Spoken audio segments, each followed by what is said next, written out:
my YouTube channel. I am Nonhle Mvubu, and today we're going to be doing a book review on How Everything is Fucked by Mark Manson. This book, on the cover, it says it's a book about hope. It is a book about hope, but the way he dissects and goes into this word hope, this four-letter word hope, shocked me because it's a self-help book, but it's very different from the other self-help books. Other self-help books are very, they make me feel very small, and they make me feel like I have such a long way to go that I don't even know where to start with self-development. I've read a couple, and some of them they're very helpful. They're very helpful in terms of if you want to be self-aware more, like those are the books that you need to read. And if you want to be emotionally intelligent and develop that side, those are the books to read, and they definitely do help. Like, they do help. They're one of my favorite books after obviously novels. um I do still read novels, but I'm staying away from novels now because I do want to live in other people's life, but I've lived so many lives that I'm tired. I just want to live my life. I just want to live my life. That's the point. So this book, Mark Manson. I'm definitely going to go and now start reading on the first book, The Subtle of Fuck. Yeah, think that's the title. I need to go back because this book is the second book. I need to go and read the first book. So this book, in the beginning, he normally has facts, and he uses philosophy. And there's Einstein in here. There's the monk that burnt himself on fire because he was protesting for his religion. So there are different like stories, and he captured them all in this tiny book. So it's quite amazing how in depth he had to go, and he had to really speed it up fast because, I mean, books have to end. So he talks about hope and the uncomfortable truth. Now, the uncomfortable truth is a place where it's dark, depression, anxiety, disappointment, sadness. That's the uncomfortable truth. In my opinion, I feel like when he said that heroes are needed when there is no hope. But hope is the worst thing that we could do to ourselves.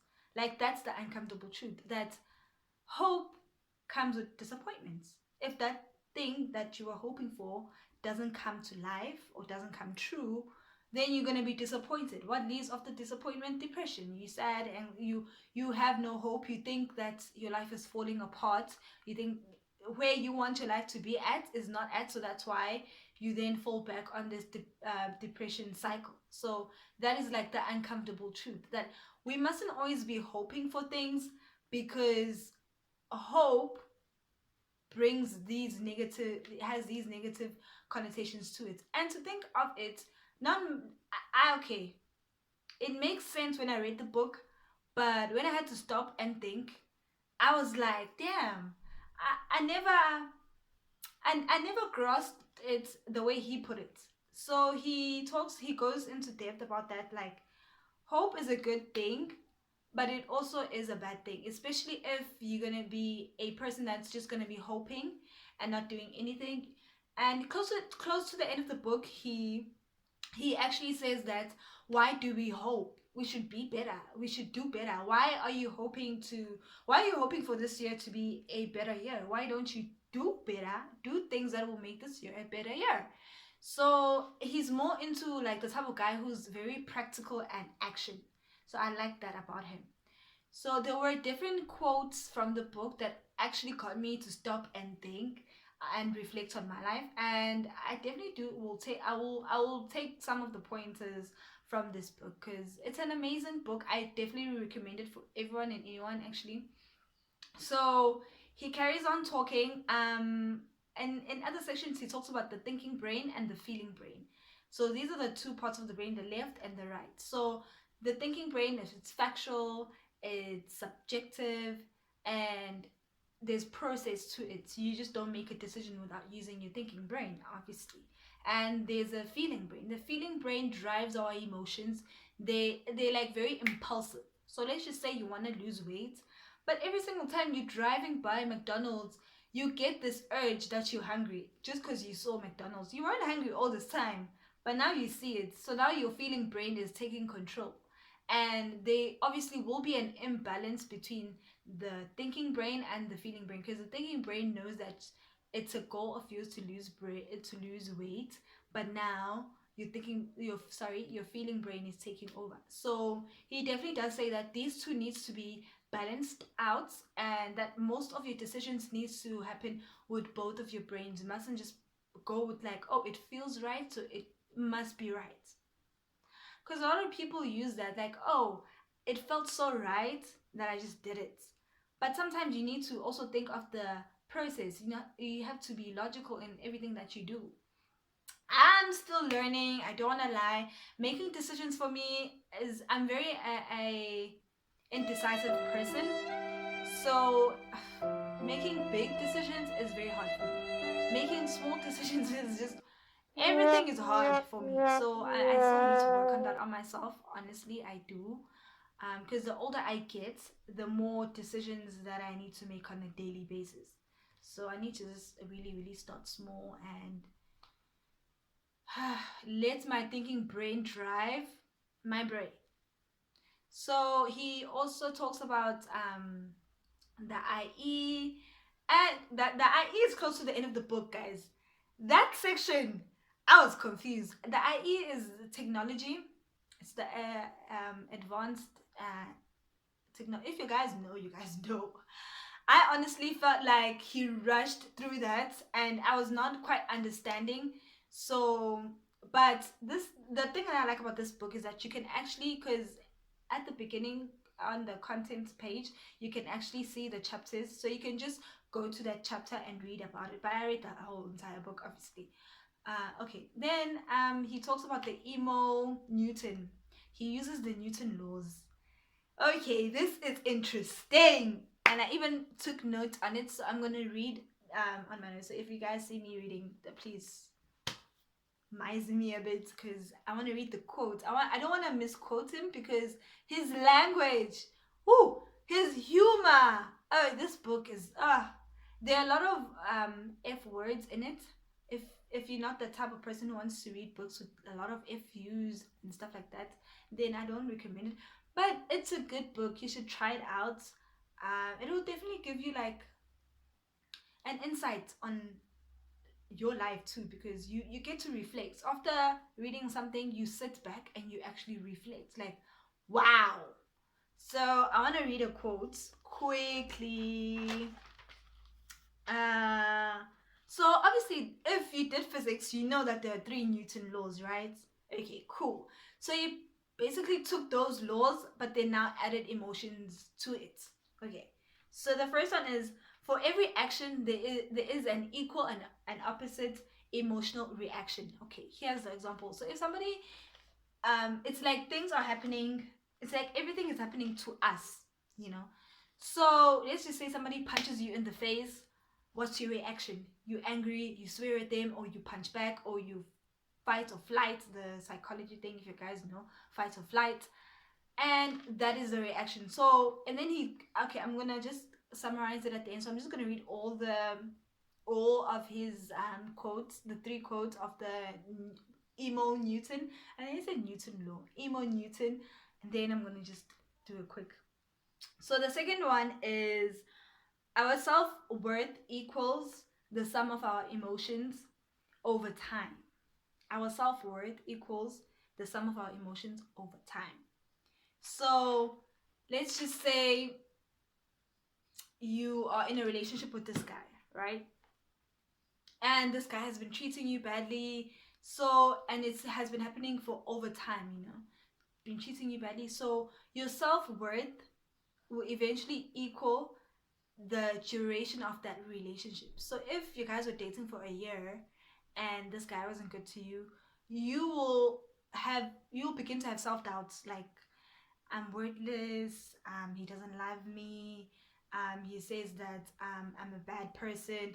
So that's why, okay, this is probably will be in another in another video.